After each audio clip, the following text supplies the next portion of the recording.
Bonjour chers téléspectateurs et bienvenue sur ABC de l'agence de diffusion éthiopienne. Aujourd'hui, on va parler de l'industrie du tourisme en Éthiopie, donc restez avec nous. L'Éthiopie est un pays d'Afrique de l'Est, connu par son café incroyable et est un pays là où les différentes régions, nations et nationalités et aussi les différentes religions vivent ensemble en respectant. L'Éthiopie est un pays riche en ressources touristiques. Il y a environ 13 sites attractions qui sont inscrits sur l'attraction patrimoine mondial de l'UNESCO.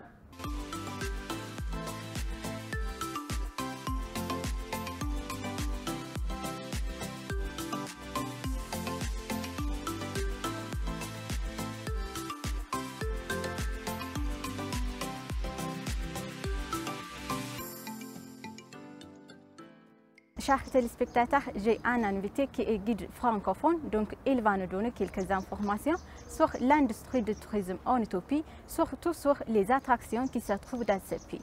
Restez avec nous jusqu'à la fin de notre programme. Bonjour Thomas. Bonjour. Et bienvenue sur ABC. Merci à vous. Merci de m'avoir invité. Donc pour commencer notre programme, vous pouvez vous présenter s'il vous plaît. Alors moi je m'appelle Tilahoun Zalalem. Je suis un guide touristique francophone. J'ai un surnom qu'on appelle Tom. C'est pour ça que vous m'avez appelé Tom tout à l'heure. C'est un nom qui m'a été donné par les touristes. Et je suis connu plutôt par ce nom dans le tourisme éthiopien. Quelles sont les touristes attractions dont l'Éthiopie dispose aux visiteurs? En Éthiopie, il y a beaucoup de sites qui sont très attractions ou qui attirent les touristes. On a beaucoup de sites qui sont marqués dans la patrimoine mondial de l'UNESCO, comme vous disiez tout à l'heure. Si on peut commencer par les sites touristiques, c'est-à-dire qui sont faits par l'humain, comme les églises de la Libella ou comme les stèles d'Aksum par exemple. Mais on a des attractions aussi qui sont culturelles, des attractions qui sont naturelles, quels que soient des parcs, ça peut être des animaux aussi qui sont attirés par les touristes. Sur les naturels, il n'y a pas que des parcs, bien sûr. Il y a le site qui est impressionnant, qu'on ne trouve que dans notre pays, je vais dire, moi. C'est le site d'Alol, à Ertaale, qui sont à visiter aussi. Ça, c'est des sites qui sont très attractés par les touristes. Je disais les cultures religieuses, comme la fête de Temkat, comme la fête d'Épiphanie, qu'on appelle en français. Ou sinon la fête des Mescal aussi qui sont attractées par les touristes. Il y a les fêtes de Recha, il y a les fêtes de Chambalala. On est riche des attractions touristiques par contre. Et c'est ça qui nous permet d'être les seuls, je vais dire en Afrique, d'avoir autant de sites qui sont classés en patrimoine mondial de l'UNESCO et en même temps qu'on n'en profite pas de ça. C'est-à-dire qu'on a des touristes qui visitent l'Éthiopie. Je vais dire on avait des touristes parce qu'aujourd'hui il n'y en a plus à cause du Covid, à cause des problèmes qu'il y a dans notre pays actuellement. Mais on a toujours des touristes qui ne viennent pas du tout.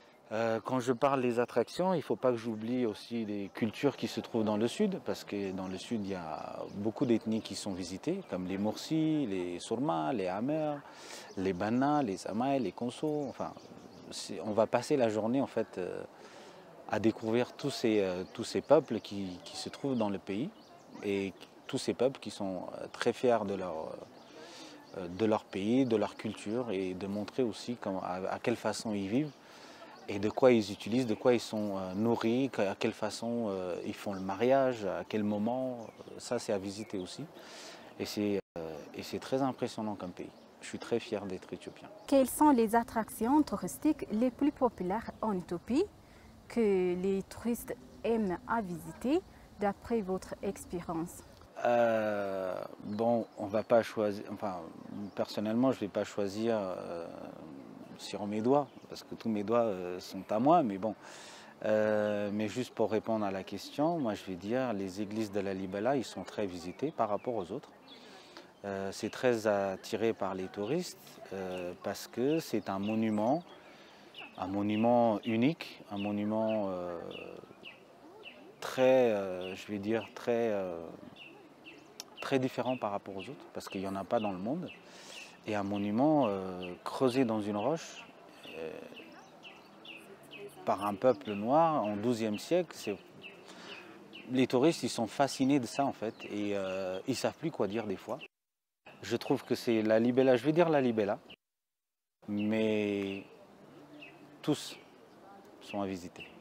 Voilà. Comme nous le savons, l'industrie du tourisme a souffert plus que tout autre secteur en raison du Covid-19 et de la crise mondiale qui en résulte.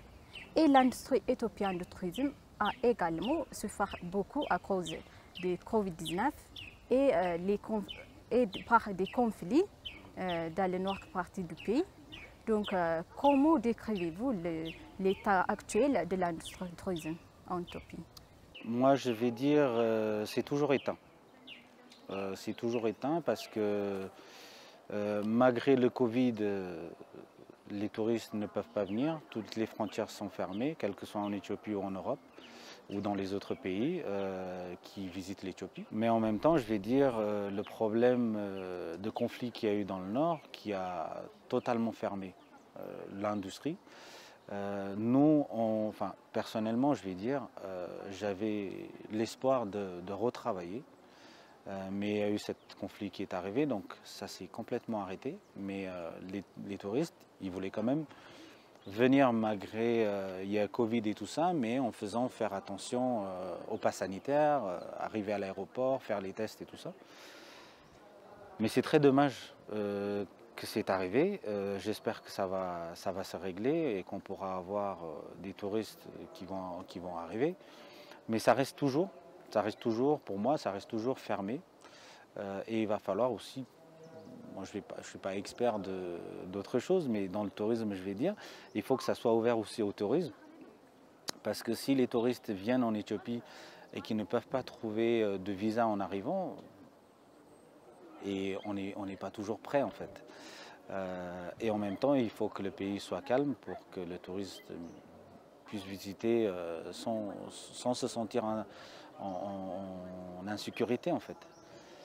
Mais voilà, c'est du travail à faire et ça va nous prendre du temps peut-être, ou ça va peut-être se régler bientôt. Et on va croiser les doigts. Alors, en tant que guide touristique, donc, que nous devons faire pour augmenter l'industrie du tourisme généralement en Éthiopie? Alors, déjà pour agrandir ou avoir des masses de touristes, il faut être prêt déjà, parce que les problèmes des routes, les problèmes des sanitaires, parce qu'on ne trouve pas des toilettes partout, les véhicules, il faut qu'ils soient confortables, les hôtels, il faut qu'ils soient confortables, et il faut avoir l'accès aux visites aussi. Par exemple, ceux qui sont des gens qui sont en difficulté de marcher ou de voir, c'est très difficile à visiter en Éthiopie, donc il faut se régler ça, il faut se préparer aussi, et il faut avoir aussi des guides touristiques, parce qu'il n'y a pas beaucoup d'écoles des guides touristiques, même s'il y en a 2 ou 3 qui sont, enfin, qu'on est déjà passé nous aussi pour être formés en tant que guide, mais ce n'est pas suffisant. Au niveau langue aussi, il n'y a pas beaucoup de guides touristiques francophones, donc il faut se préparer à ça, je vais dire. Mais sinon, l'Éthiopie, c'est un pays accueillant, c'est un pays merveilleux, c'est un pays attirant, c'est un pays où il fait pleurer des touristes en fait. Ils sont là, ils s'imaginent qu'ils vont aller dans un pays où il n'y a rien. En fait, il y a des peuples qui les tendent les bras ouverts comme ça et qui leur font visiter leur culture. Et on aura beaucoup de travail. En tant que pays, on aura beaucoup de travail à faire et il faut qu'on fasse ça d'abord pour avoir des touristes. Déjà, on en a, mais pour en avoir plus. D'accord, c'est très bien.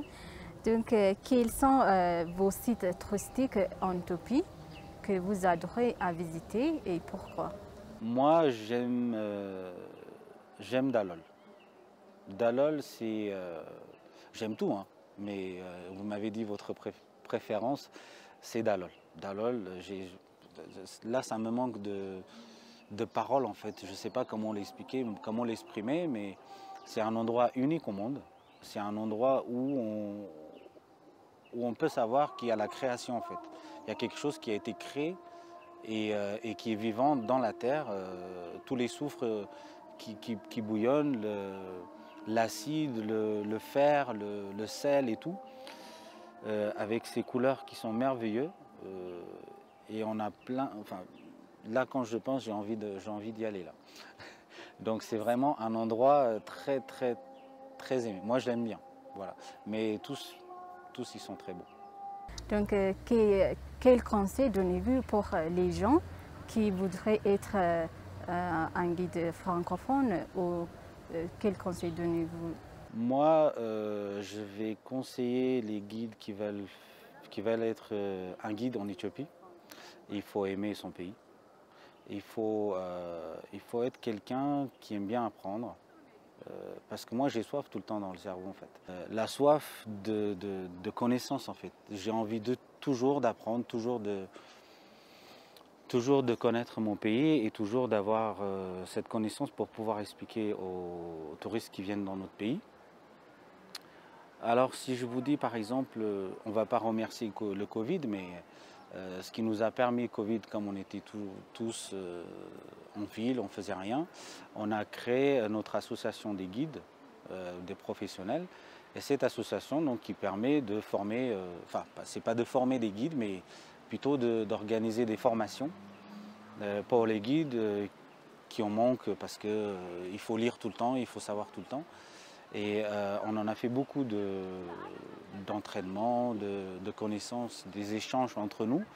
Par exemple, aujourd'hui, je viens juste de venir de cette formation de paléontologie et archéologie.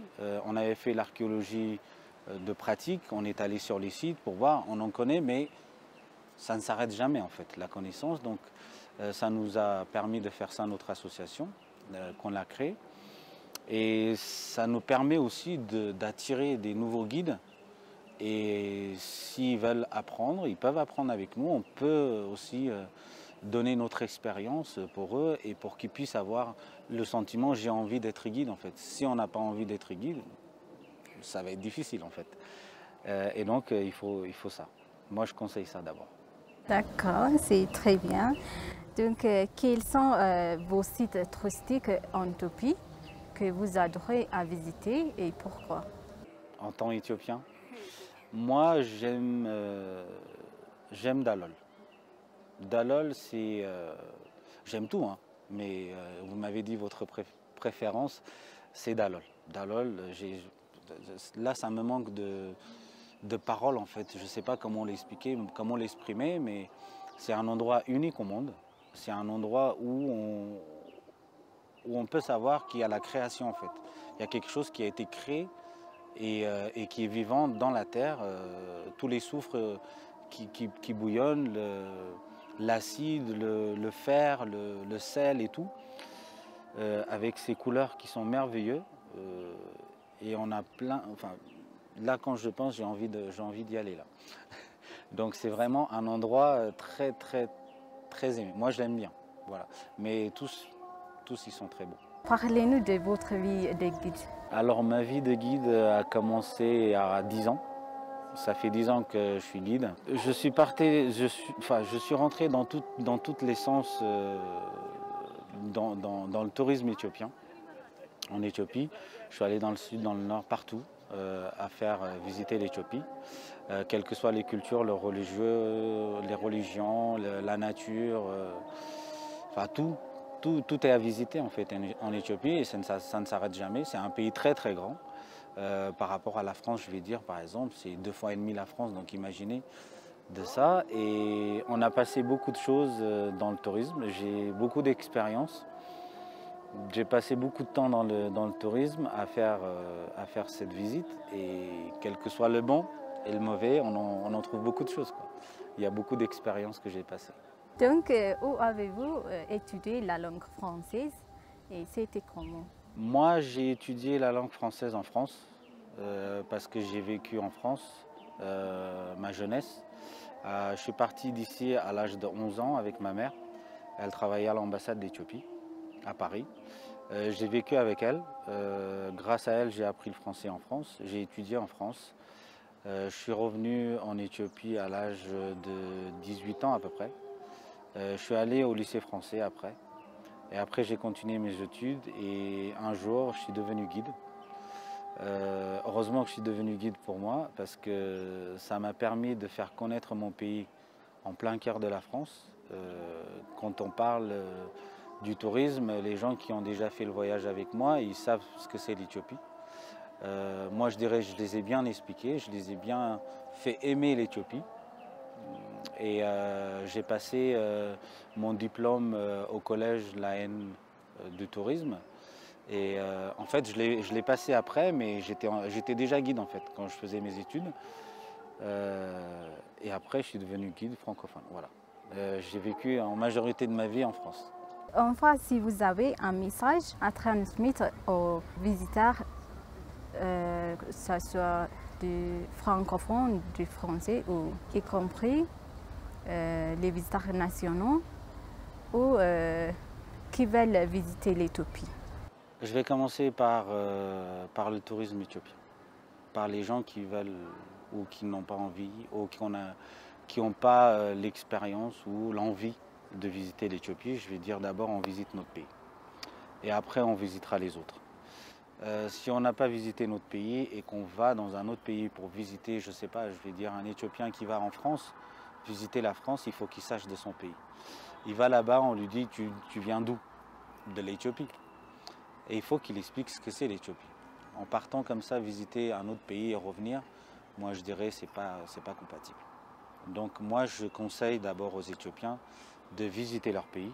Et quand on visite, il ne faut pas non plus abuser dans la culture des autres. Il faut respecter la culture, il faut respecter la religion, il faut respecter la personne quand on va visiter le pays et quand on va chez les gens aussi. Parce que nous, on dit qu'on est très accueillant, mais il faut aussi être respectant en fait. Quand on nous dit de rentrer, on ne rentre pas comme ça. Donc moi, je conseille ça d'abord aux Éthiopiens ou au tourisme local.